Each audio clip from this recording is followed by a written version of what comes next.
Despite being mainly a console gamer, I still keep an eye on a lot of the games that come to the PC, and one game I always wanted to try was Loadout.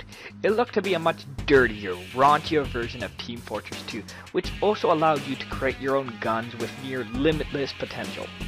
So needless to say, I was really excited to hear it was going to be coming to the PS4. The good news is it's a blast to play and experiment with all the different gun parts. The bad news is a lot of the free-to-play elements take away some of that fun though.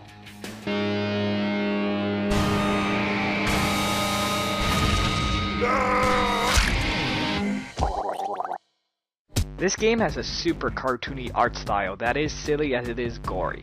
Everything has bright colors, and even the levels set at night have bright, colorful neon to light them up.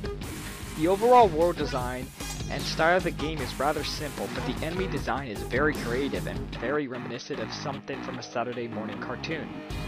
Even though there are only 4 basic guns, all the different mods and ammo totally change each gun, so there's a bunch of variety in the explosion and the special effects.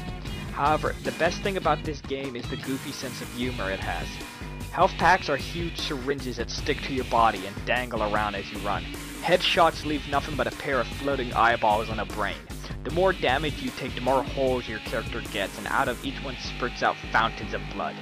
In any other games, these things would be horrific, but the bright color and cel shading make them morbid hilarious and something that is always fun to watch as it is to play. I would suggest you start shooting.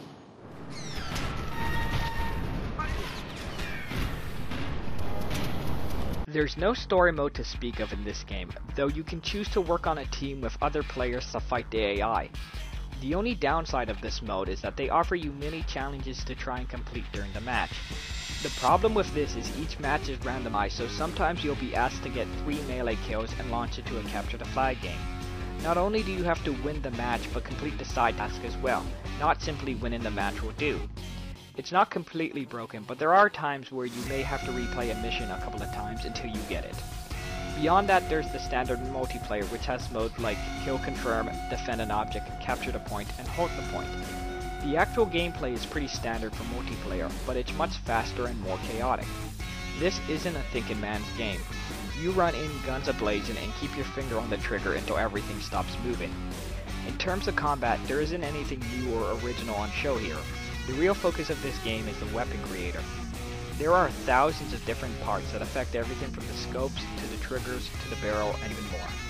The main focus of this game is earning new parts to adjust your weapons in crazy new ways. The awesome part of this is compared to games like Destiny or Borderlands or Diablo, you're not simply trying to unlock high level parts. You want to unlock different parts so you can customize and change the way your gun handles.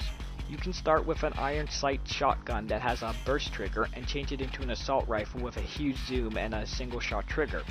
There's no one part better than another. It all depends on how you want your weapon to fire and handle. The only main problem with this game is it's very much trial and error. You can test your guns in a test range, but the really true way to test it's out on the battlefield.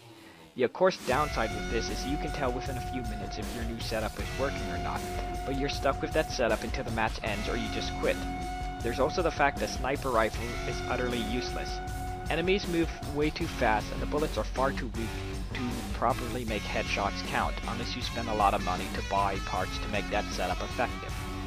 Beyond that, it's really awesome just to see how one part can totally change how the entire gun handles. Weapon crafting allows you to dream up unique classes with a custom arsenal of weapons. And there are billions of combinations. Seriously guys, you counted. Now since this is a free-to-play game, of course a lot of things are stuck behind a paywall. Obviously you can pay for loot chests and parts, but as stated before, because parts are about how each weapon handles, it's not a direct pay to win. However, the annoying fact that each part is locked to each type kinda sucks. For example, if you have a 1.5 scope for the rifle, it can only be used on rifles and not laser or rocket guns. There's also the fact each part has a level, so you can have a level 2 and a level 6 1.5 scope, and while it doesn't affect the zoom, it may offer more damage or stability. This means you need to buy each part to try it, then another one at a higher level if you want the best gun it can be. Again, it doesn't affect how the weapon controls and is purely for those who like to play the number game.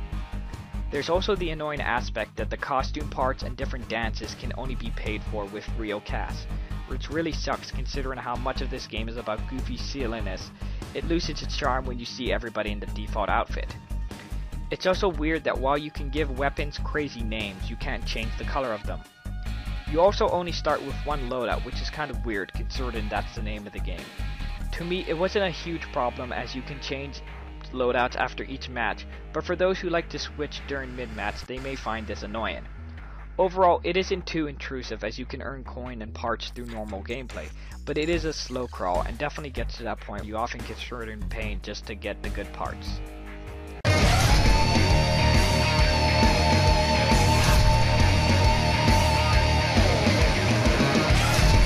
Loadout is a blast to play, both in terms of the silly, over-the-top humor and the fast, quick-paced gameplay.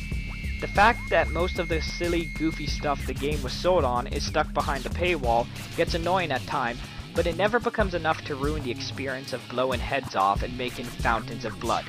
For those looking for a simple, free-to-play action shooter, you can't do much worse, but beyond the thrill of experimenting to see how each gun handles differently, the standard gameplay may leave some wanting more. Loadout gets a 7 out of 10.